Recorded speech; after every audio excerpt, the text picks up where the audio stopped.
Barrister Asaduddin Owaisi MP व सदर कुल हिंद मजलिस इत्तेहादुल मुस्लिमीन ने पार्टी के सदर दफ्तर दारुस्सलाम में ईद उल अज़हा के ज़िमन में मुनक़्क़िदा तक़रीब ईद मिलाप में शिरकत की और तमाम को ईद की मुबारकबाद पेश की।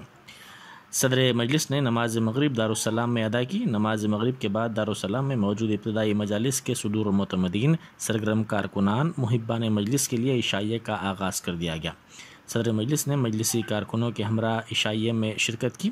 इस मौके पर सैयद अहमद पाशा क़ादरी मोतमद उमूमी मजलिस व रुकन असम्बली याक़ूतपुरा के अलावा मजलिस के दीगर अरकान असम्बली और अरकान कौंसल भी मौजूद थे।